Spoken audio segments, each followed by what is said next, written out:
ก็เลยส่งมาเป็นน้ำบะแอวเนาะ เปิดไปปะคนดังปะอาจารย์แอดนี่สองยักษ์สองคนก็เลยเอาใส่หน้าอกหกออกจากเขตเมืองยักษ์ผีดิบเอาไปไว้ไปปล่อยไว้เมืองกาสีนครเนอะอีปล่อยแม่เริ่มแล้วนะเริ่มเอาไปปล่อยไว้เมืองกาสีนครว่าสองกุมารแม่ก็ฮักขนาดนักพ่อแม่แห่งเจ้ามาฮักแต่ป่อยักษ์แม่ยักษ์นี่ฮัก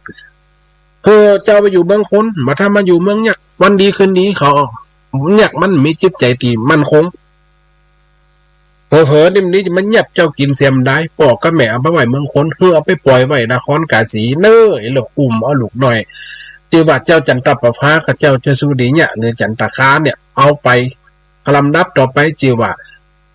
วักที่3จือว่าสันตคาจะได้ไปอยู่เมืองกาสีเพราะเหตุสันใดลองฟังกันไปเน้อ จะใครจานาตากาลา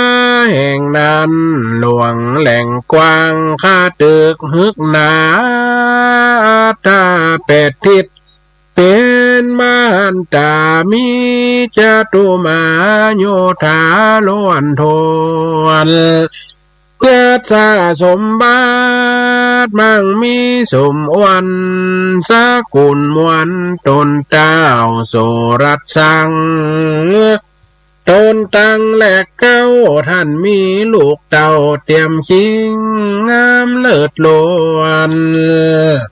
ถูกควรสิ่งลาดจะบูดยิ่งลิงแล้วแถวทานหน้าก้าวถึงเมืองกาสีมีลูกหญิงคนหนึ่งเป็นลูกของเต่าพญางามสวยวิไลห้างแข้วเอวผมนี่เป็นคนติงามเลิศวิลาศขนาดอายุได้16 ปีอยู่ลิงแล้วแถวทวานสุจาติ่งสาเนตรน้ำใหม่มันสวยเล่างามว่องวีจิวนางสุจาติ่งสาป้าถมมาไว้ใหญ่ขึ้นจิตลิด16 ขวบเข้าปีมาพ่อแม่ก็ฮักตั้งแก้วแก่นตาบ่เฮือผักกาเจียนจอนออกข้างจัดปาลีวันเวทวังหลายบังต้องฝูงนงนางนาดน้องจากไปไหนนางนายรอบล้อมย้อนกลัวถูกตั้งจนมันมีวันหนึ่งนั้นศีลาสันทานปาลีวานเดินเที่ยวเล่นชักไปเอวชวนโอญานเป็นเส้นข้าฝูงจุ่มยิง7 กิจเคาะกำตัวงูเห่าตัวปิดนอนเหยียดข้างตั้งเตียวงูงอดงองต้องงงวันเกี่ยวยกคอย่อขอผูปิดใส่เจ้าอ้อยหนังสุจัดติ่งสาปากันถึงนั้นสนมคนใจ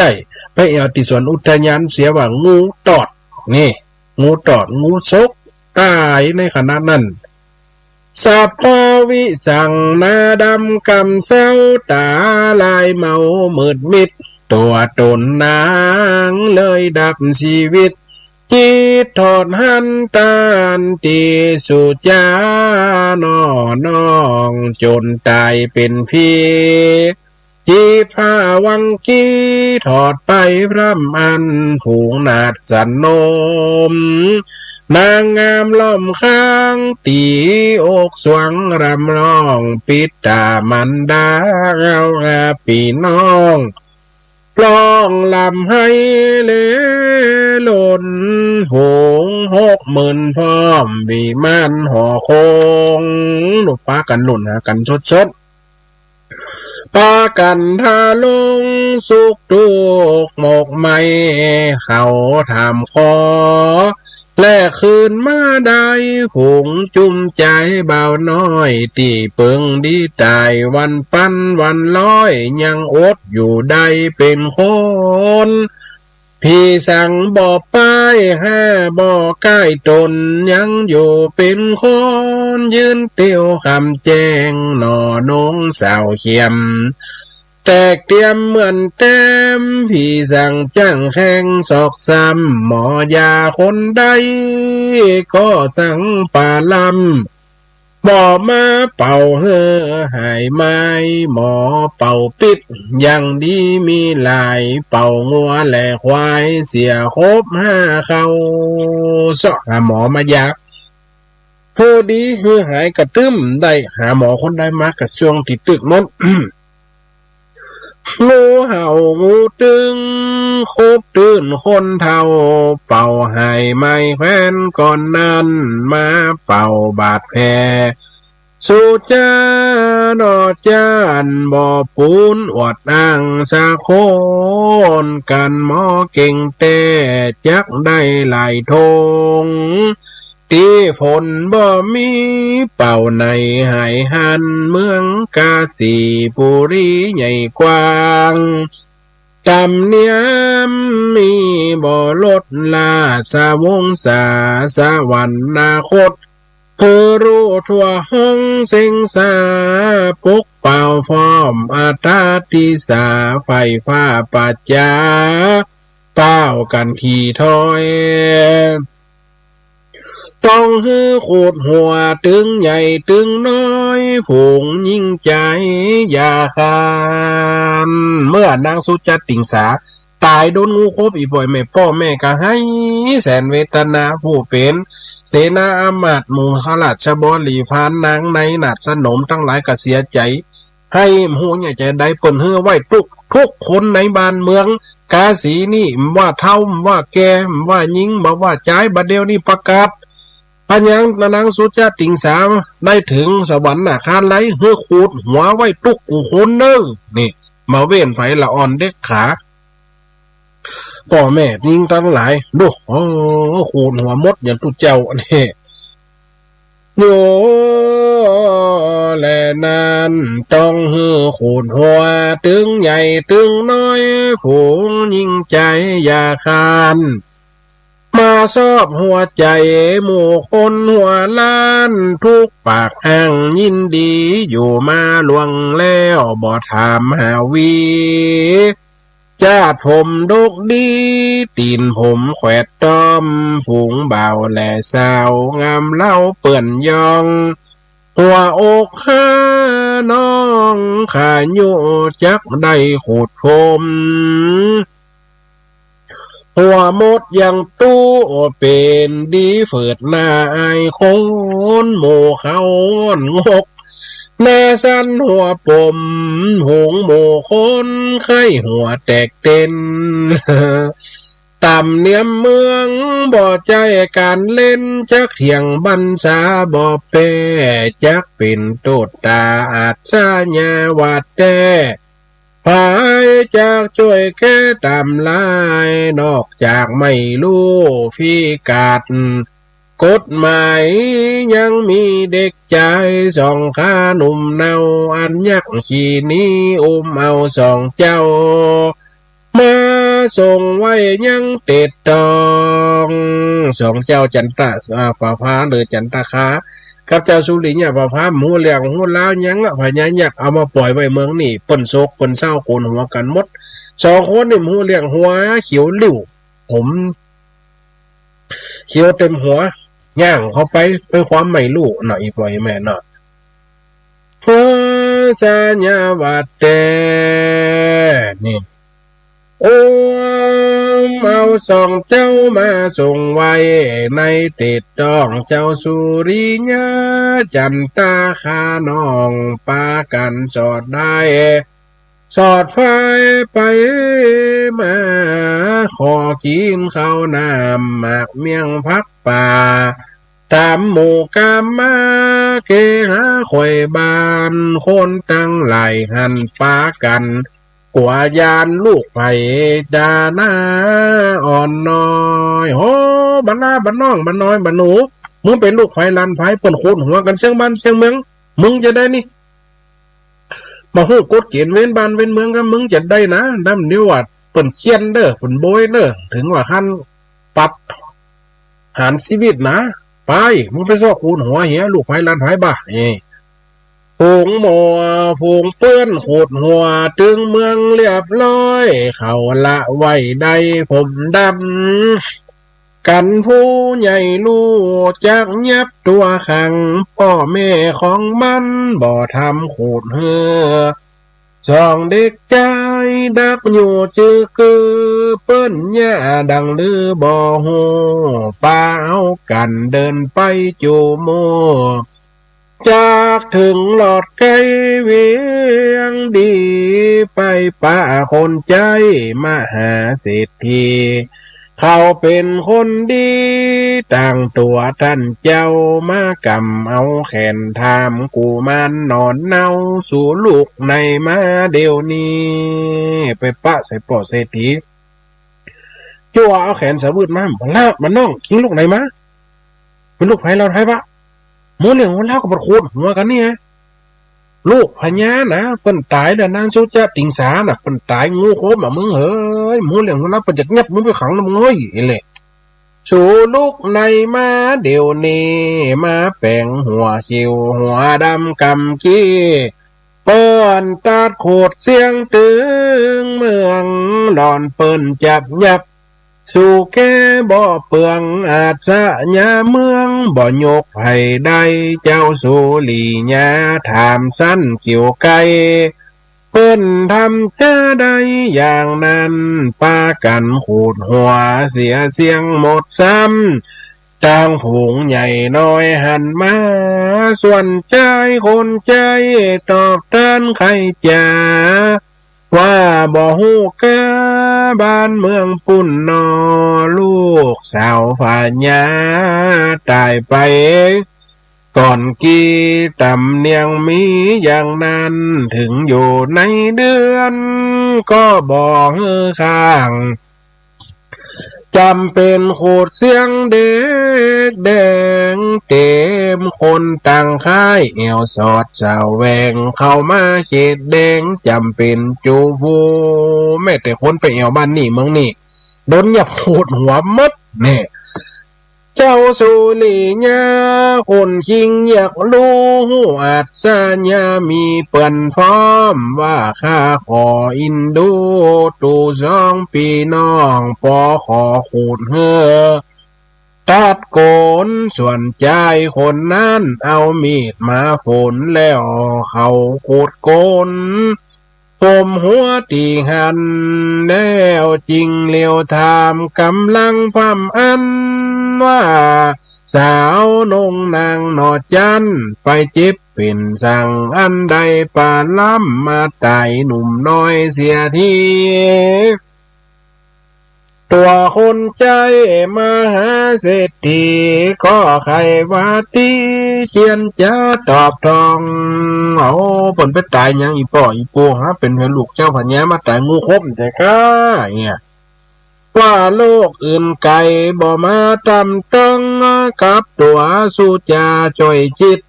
มีสิ่งสับปางูตัวมีปิดโชคตอดตรงบาดานางจิงมวยมิดขาดความอัตตาจิงมรณามิงมวยความคอนเจ้าสุลีญาจิงถามไต่ทองว่าคงคนเล่าทั่วทิศที่บ้านเมืองตู่ปะเลองูปิดโอ้บ้านข้ามีปะเลออย่างงูสะปะงูหมอกอีไปกว่ามันยังลุงเอ้ยข้านี่เป่ายาเป่ามายาหายปะเลอเป่าปะเลองูปิดจังสุกจอดต้องสัตว์คนกันตายไปแล้วลืมสติตนหมดหมอจังมุนใส่ยาปราบป้องกาบใดจิตใจบ่หนุ่มเน่าล้นก็เป็นคนมาจืนจอยส่วนท่านสุดตาเหลวถามอ่อนน้อยว่าสูอ่อนน้อยจะน้อเข้าใจฟองแต่ว่าอันเป็นหมอขอบอกมา หลอนสามารถแก้เจ้าสุริยาว่าบอกหูแลหลอนเปิ้นหาไปเตียงตัดหลอนเปิ้นบ่ถามบ่จ้างอวดลับจ๋าเต้าอีปอเล่าทูตตาคนใจผู้กำแห่งเขาฟังจุดสำเนากำจาทีถอยมึงแก้กำละมึงหูก็มียาหยังชูไปลูกบ้านหันมึงหันมากันล่างว่ามีอย่างเปิ่นกาโอ้จะว่ามีกับมีลุงจะว่ามีกับมีของอย่างอีนี่มันดิอวดดิอ้างกันนี่นะข้านี่มันที่มาอวดอีหรอกโอ้ถ้าอันมีอย่างอันแตกกูจดอันนี้มาจื่อมึงมาสองคนมึงจื่อหยังลูกบ้านไหนเมืองไหนมาเดี๋ยวกูจะเข้าไปบอกเจ้าพญาเหอะบอกอันอวดอันจังรับจ่าเต้าอีปอเล่าทูตตาคนใจหูกำแห่งเขาจ้างยังจ้างยามีบ่อแก้วมาหาเศรษฐีที่สัวสาบแล้วเรียกสองหนอกแก้วมาไว้เลี้ยวฟังฟ้าวรีบห้าวตันใจกันสองเจ้าไปสักถามไต่ถอยว่าสู่เข้าใจแต่กาอ่อนน้อยยังยาดีใส่ปิดสู่ยังจือจำอยู่กายาติบตามเขาเล่าตันกู้ฟังหล่อนมีแต่บ่ท่ากลัวหานจักแป่งหนตั้งสะเทียนเตียงมันตั้งหันตั้งสุกซื้อตาจวงข้างบ่มีต่างหอนตุกเจ้าสุริยาให้การพีพุทธว่าจำอยู่ได้ตัวยามันกันได้มั่มเกี้ยวใส่ปากมุกขังคนตายบ่ตันถึงปีขวับเขาก็เคยยาหายทุกคนและเจ้ายา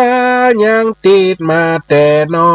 ยโอ้บัดเลิกถ้าตายมาค่อยปีนี่บัดลูกบัดเล่าบัดเน่าบัดร้อนเนี่ยยาหายมาหมดลุงเฮ้ยนี่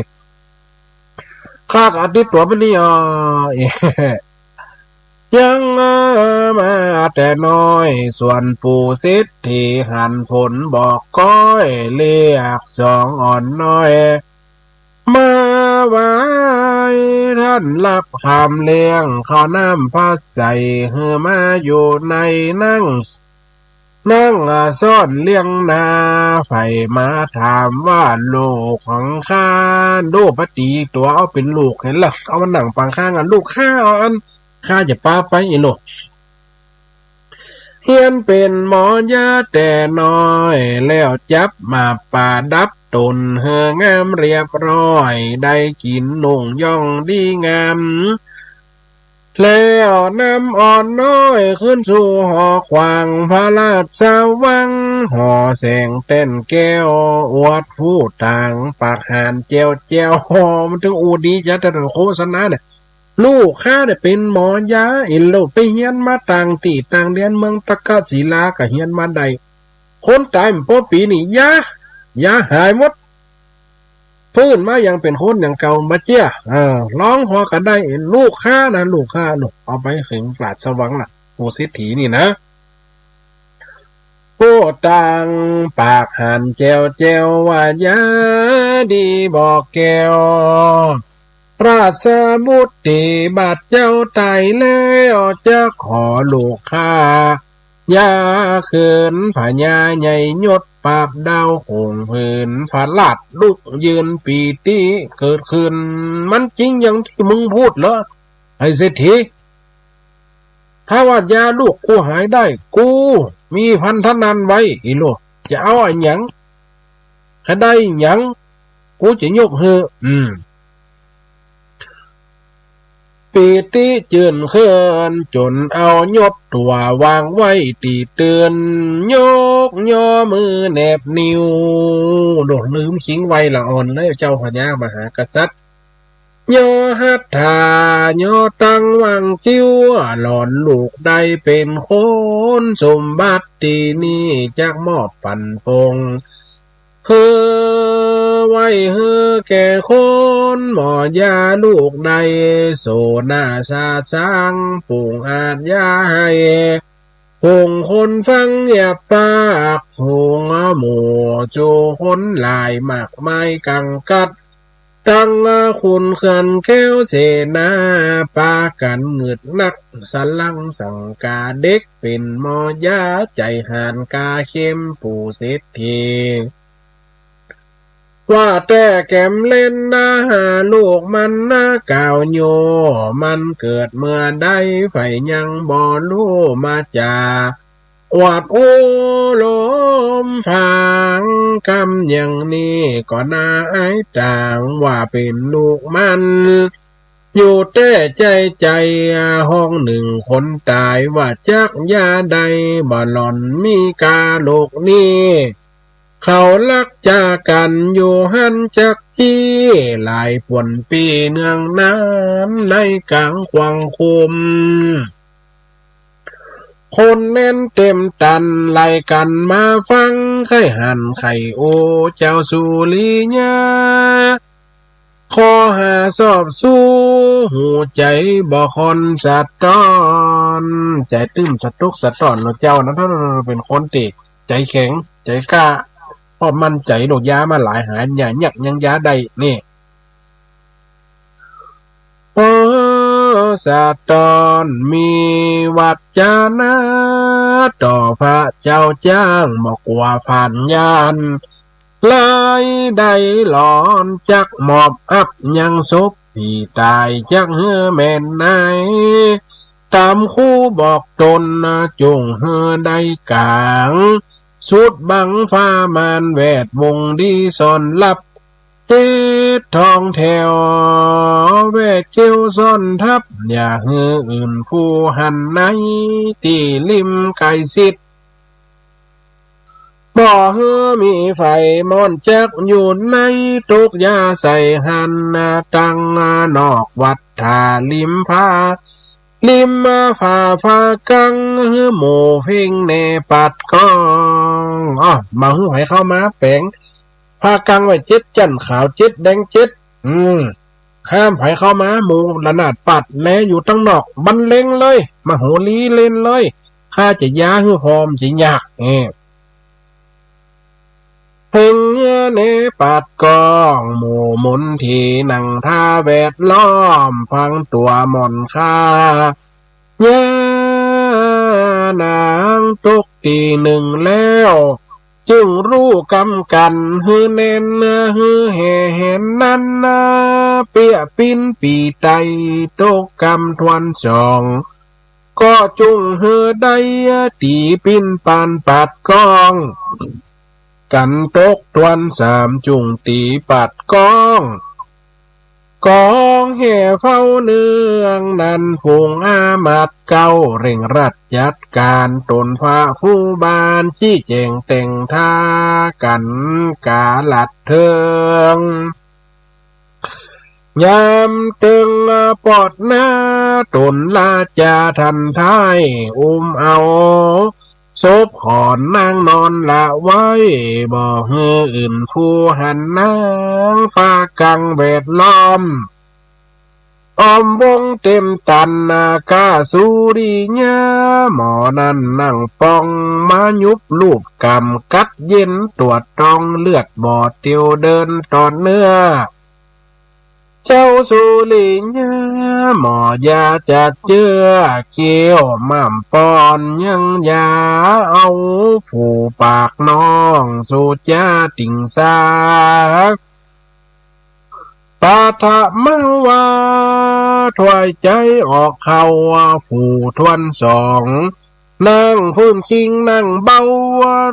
ฝ่ายตาแลมาพอดาวข้างแรก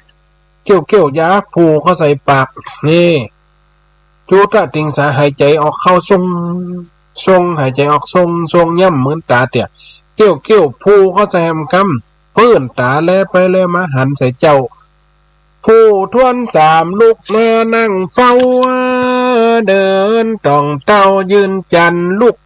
ฟูตักเหมือนบ่มีสั่งถวายวัดจะนั่ง ควันตาน้อมนาว่าเจ้าลูกในมาฝ่ายฝนข้าได้สุขกับบุญตันเต้าโขงจังนนทรีตีกองเดือดเจ้า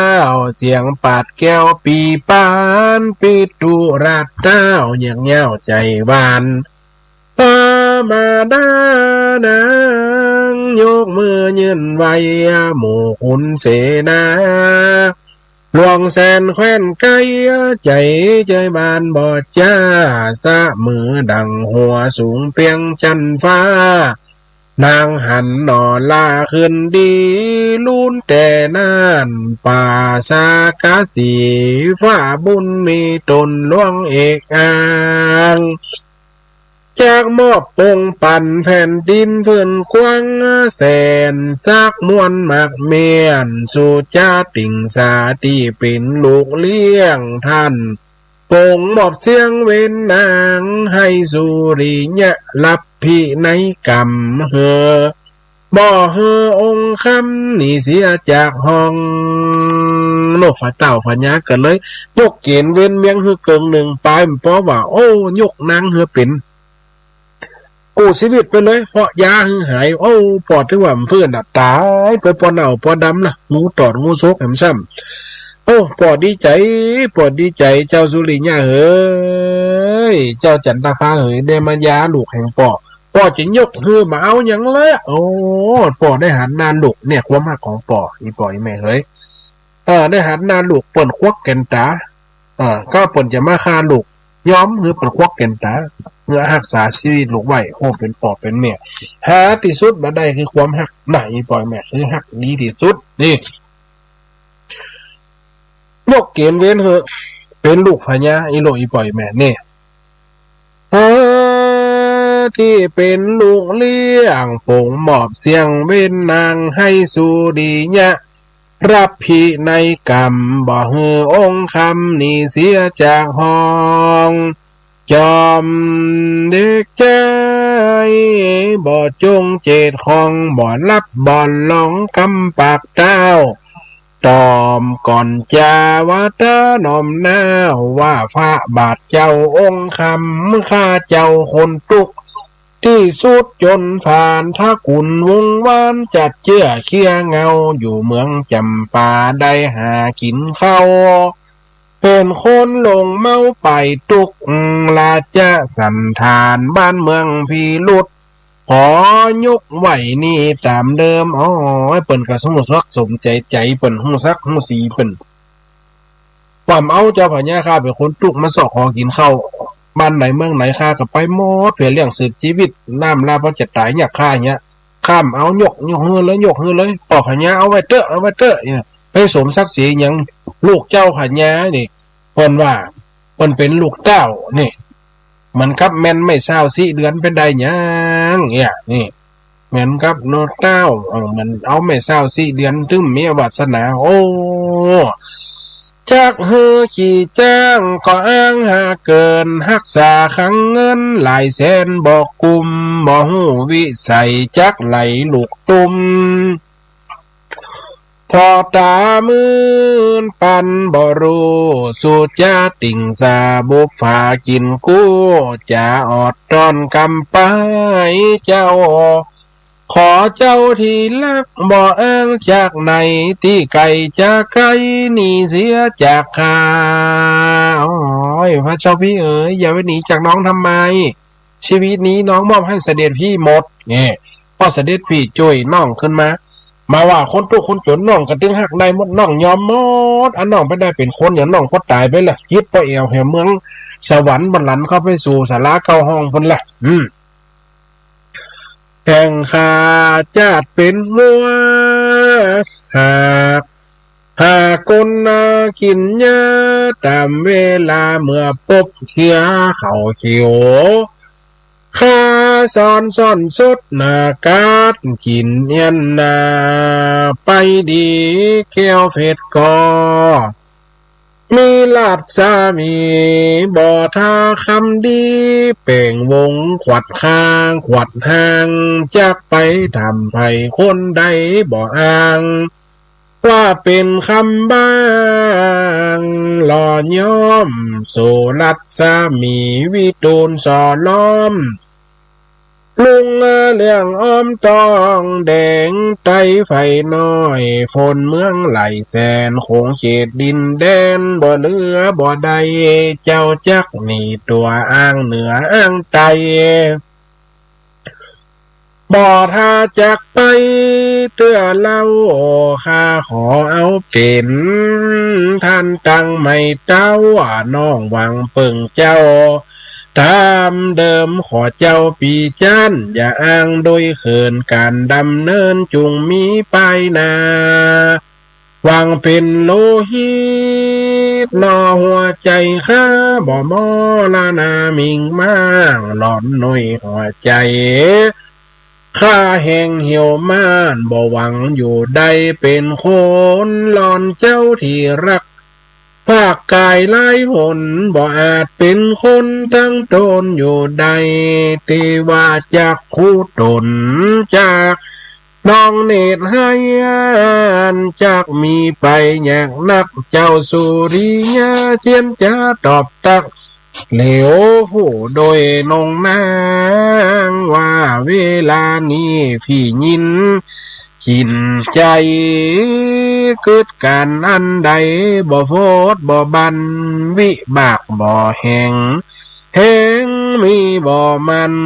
กำลังวังขาอ่อนก้อยเหมือนมะหิงสาตัวเร็วแถวน้อยบ่สามารถได้ตั้งจนหลอนเปิ้นหลอดแต่บ่แป้กุ้งหนเข้าตัวบ่หมจากจนไหนใดบ่ได้พระนางเหยเสด็จนางน้องนางเหยตัวว่าเป็นเจ้าฟ้าลูกเจ้าฟ้ามหากษัตริย์เป็นที่กำจัดทุกข์แก่คนทั้งหลายเป็นที่ไผ่ไต้หน่อมหน้าอันว่าข้าเนี่ยเป็นคนทุกข์คนยากภาคหักจะได้มาอยู่ร่วมใจขาก็ลูกเจ้าพญาไอ้คนทุกข์โอ้เปิ้นฮู้ถึงไหนก็จะอ้ายถึงหั่นเปิ้นจะเล่าลือซาว่าพญานี่เหงาเอาคนบ่ฮู้เล่าฮู้กอมาเป็นลูกอ้ายหลานใจมันเปิงกับพนังเฮ้ยนางสุจติงสาก็ไปได้จะได้ชีวิตนี่คนมอบชีวิตก็คือพ่อกับแม่แล้วน้องแต่ไปคนที่มอบชีวิตให้น้องใหม่ได้ยาให้น้องหายได้ก็คืออ้ายคนนี้อยู่ด้วยน้องนี่อย่าไปคิดหลายคิดนักไผจะว่าจะได้กระจ่างคนเฮาดีน้องก็อยู่ให้น้องก็ถึงจะเอาอันนี้เปิ้นลังจะเป็นกรรมเวรกันอีพ่อไอ้แม่เนี่ยคนเฮากรรมเวรไผกรรมเวรมันเนาะเฮ้ยเหมือนมาหิงสาตัวแล้วแถวน้อยบ่สามารถได้ตั้งจนหลอนเปิ้นหลอดแต่บ่แป้กุ้งหนเข้าตัวบ่คมมาจากจนไหนได้เป็นเต้าฝ่ายญากินป่าเต็มใจ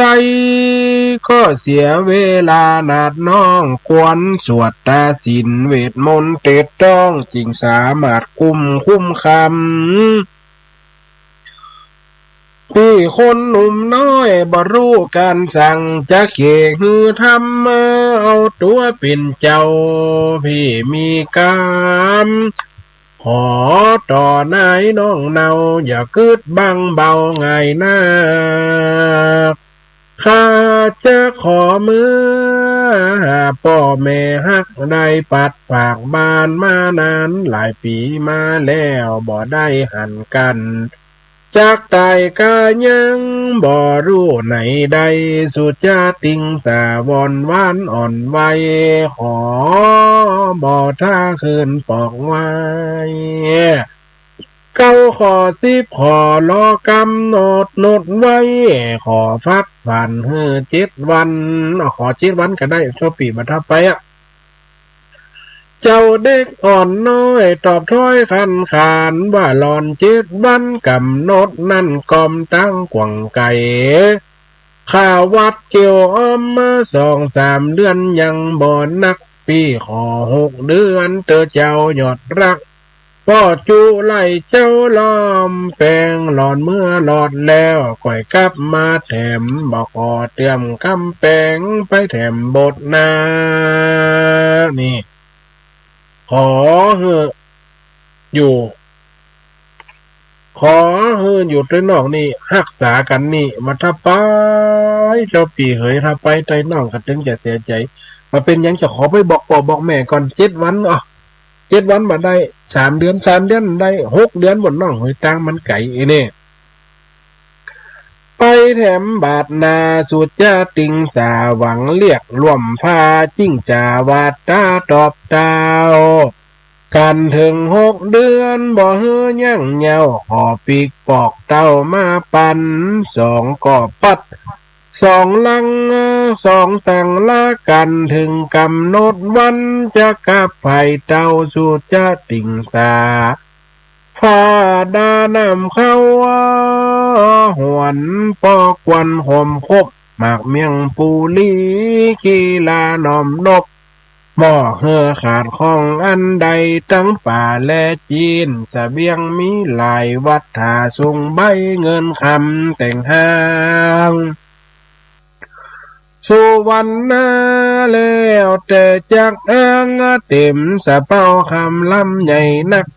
เบิกเอาตามใจตามแป้งแพงมักจักเอาสู่บ้านมาเมืองซ้ำเสาะหาไม้มาใส่คำเหลือง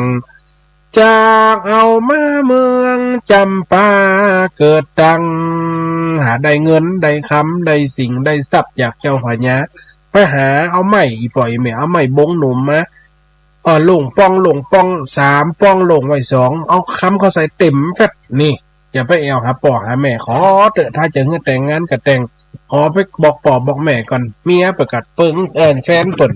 เจ้าอันสุจะติ่งสากับเปิ้งใจพอเข้าหอน้ำเอาเงินเอาคำยัดใส่บอกนั่นแหมเป็นล้ำเรือนี่เอาเฮือสะเปาหือนี่ใส่3 5 2ไม้มาใส่คำเหลืองจักเอามาเมืองจำปาเกิดตังไม้ไผ่บงสางเล่มยาวไหลบังแล้วเอาคำแดงเหยียดยัดดอกตีต่ำเกณฑ์แน่นแกนกัดตามใจไฟอันองค์เล่าไม่หนุ่มร้อนเล่าเรื่องเหมือนเจ้าไม่แก่ไม่เอาใส่การไม่ใด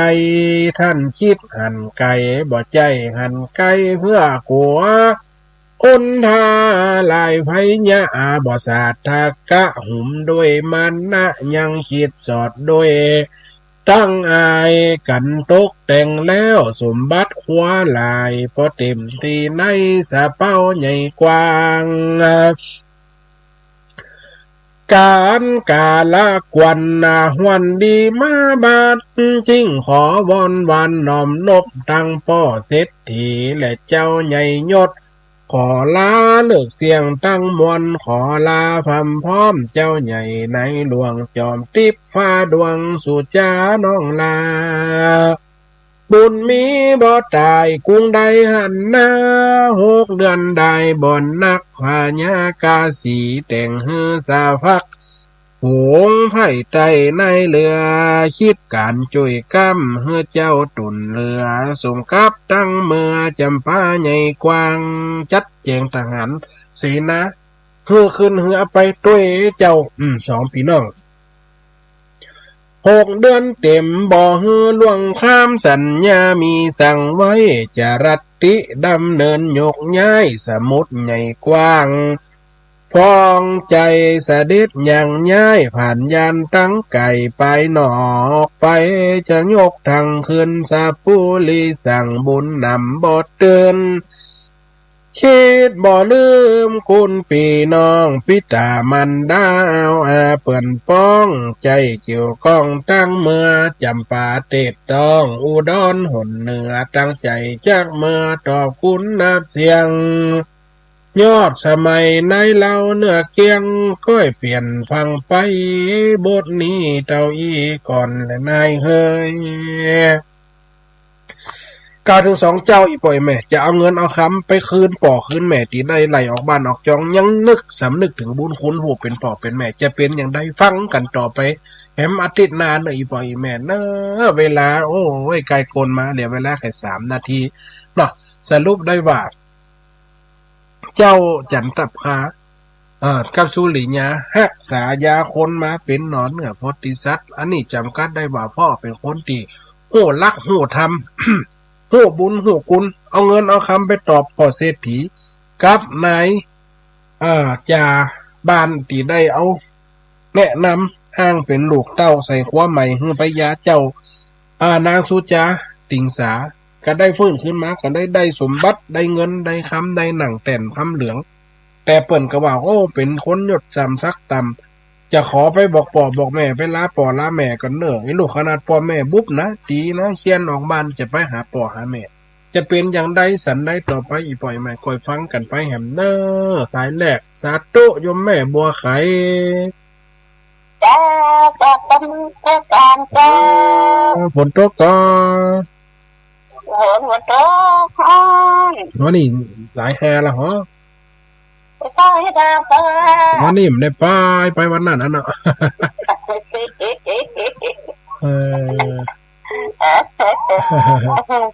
ขั้นแรกอย่างนั้นไหมกินข้าวครับอย่างก็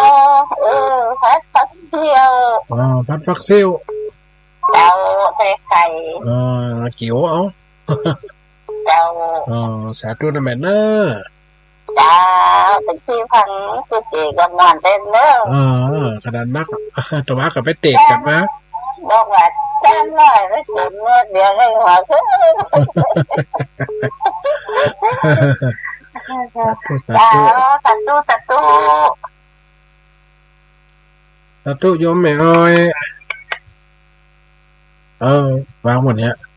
ปอสมควรกับแม่อ้อยหมดเด้อทั้งนั้น81ทั้งปลายนี่นะตะกี้กับแม่สีวันน่ะโทรเข้ามาโทรเข้ามานั่นเด้อแม่สาธุโยมแม่สีวันบ้านกลางตรงสาธุแม่ชัดเจนนี่นะแม่แหละฟังแต่เพลงนี้ได้ฟังหลายวันแล้วเจ้าไปไหนมาได้ฟังนี่แม่สบายจ้ะอาการจะได้ฟังแม่ช่วงนี้เสียอยู่จ้ะเสียเข้ากับเราพยายามกินนะแม่เนอะพยายามกินนักมันยากก็ต้องจำเป็นกินมายาปักเข้าจะเป็นละเนื้อเข้าเนี่ยเป็นสิ่งที่ปัจจัยสำคัญที่สุดกับคนป่วยนะแม่เนอะตัวเนื้อปันหอมปันหายแม่เนอะอยู่ดีสบายสาธุสาธุ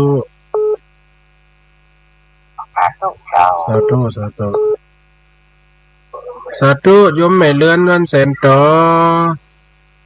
ไปจ้าอาจารย์เจ้าไม่ทันยินเนอสาธุแม่เนอตั้งได้เหตุการณ์ทั้งบ้านจะได้ฟ้องไงแม่เหตุการณ์ทั้งบ้านจะได้ฟ้องฝนตกฝนจะได้เจ้าฝนตกของเขาฝนมาตกเด้อเจ้าอันข้าวจันทร์ซาบุจีน่ะแม่น่ะแม่น่ะปนาแต่เดี๋ยวจะเป็นจันเอาบอกไม่ไปกอบแทนต่อแม่เป็นแม่น่ะแม่เป็นจะเอาไปขอชื่อนะแม่น่ะขอชื่อไม่นุ่มน่ะแม่น่ะที่ไม่นมไม่แดงกาแล้วเป็นกำท้อแต่ตั้งนะเป็นไปดอกนั้นบอกคำดอกนั้นดอกคำแม่น่ะจันนะครับโปรจีนหมดจ้าสาธุนะแม่เนอจ้าไม่ให้กำลังใจเด้อสาธุเจ้ากับพระเจ้าสาธุเจริญพรสาธุสาธุโยมแม่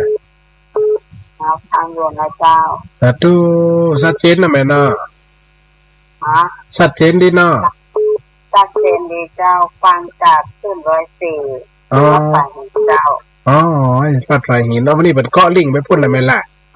เจ้าสาธุเมื่อปั่นกันเมินละเจ้าตัวจัดมันติดไหมแต่มันเป็นเขื่อนลำปางถ้าเป็นเกาะตันก็ได้ฟังไหมแต่ถ้าจัดป้ากันวันกันหมายวันกันกลางคืนน่ะอาจารย์สมศักดิ์เป็นจะปล่อยออกในสมองเปิดทุกฟังกว่าได้สกรรมน้องที่ก็นั่นน่ะคืนใครดีแม่ยมแม่ก็นั่นนะพูดเป็นพูดกลางว่าไงปะนั่นน่ะสาธุนั่นยมแม่เนอะจ้าแม่จะฟังท่านคิดการตามท่านตลอดจ้าสาธุยมแม่ เจ้าจากสันทรายเนอะแม่อยู่สันทราย อ๋อ เจ้า อำเภอสันทรายสาธุนะเนอะ สันทรายเชียงใหม่เจ้า อำเภอเชียงใหม่สาธุนะเนอะ สำนักใจท่านอาจารย์เน่ สาธุแม่สาธุเนอะเวลาก็จะหมดเวลาหน่อยปล่อยแม่นเนาะยังสักสายเนาะทันอยู่ก็สาธุโยมแม่ทวินเสริมงามชัดเจนนะแม่เนาะวันนี้ เจ้าชัดเจนดีพระอาจารย์ไว้สานะพระอาจารย์ สาธุ จัดม่อนเนาะจันทคบุจี กันนะครับฟูจีนะแม่เนาะฝนตกก็ไม่ต้องบ่นมันเสริม ว่าจะได้ก็เจ้า ว่าฝนตกก็จ้าเมืองเสริม โต๊ะพระอาจารย์ฮ้อน อันนี้ตกมันน่ะยิ่งมานี่ฮะหายไปละ โต๊ะ สาธุนะโยมแม่เนอะ เจ้าไว้สานะพระอาจารย์ นายโยมแม่ทวินอำเภอเสริมงามปูนสาธุแม่ ไว้สาเจ้าพันอัศโค สาธุโยมแม่ เจ้าข่าวหวนเนาะเจ้าเนาะ นั่นแหละจากทางใดก็แบบนี้ รู้จักบ้านวังวนทางเหนือเจ้าไม่โอ้ยเจ้า ไม่โอ้ยนะสาธุแม่เบอร์โทรใกล้กันตอนนี้จะจำเสียงอยากหน่อย เจ้า สาธุไม่โอ้ยวังมนนะแม่เนอะสาธุสาธุ เจ้ากำลังใจอาจารย์นะเจ้า สาธุแม่ เจ้าไว้สาเจ้า แหมสายนี่เวลาจะหมดเนื้อสาธุเจริญพร ไว้สาเจ้าพระอาจารย์ สาธุโยมแม่ ที่นี่สถานีวิทยุเพื่อการศึกษาวิทยาลัยสงฆ์นครลำปางสถานีวิทยุกระจายเสียงบริการสาธารณะออกอากาศณอาคารเลขที่ 1 วัดบุญยวาสวิหารถนนบุญยวาสตำบลหัวเวียงอำเภอเมืองจังหวัดลำปางทำการส่งกระจายเสียงในระบบ FM 106.5 เมกะเฮิรตซ์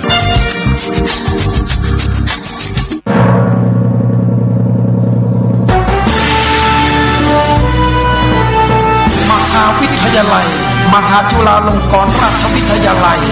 วิทยาลัยสงฆ์นครลำปางเปิดรับสมัครพระภิกษุสามเณรและคฤหัสถ์ใจหญิงบุคคลทั่วไป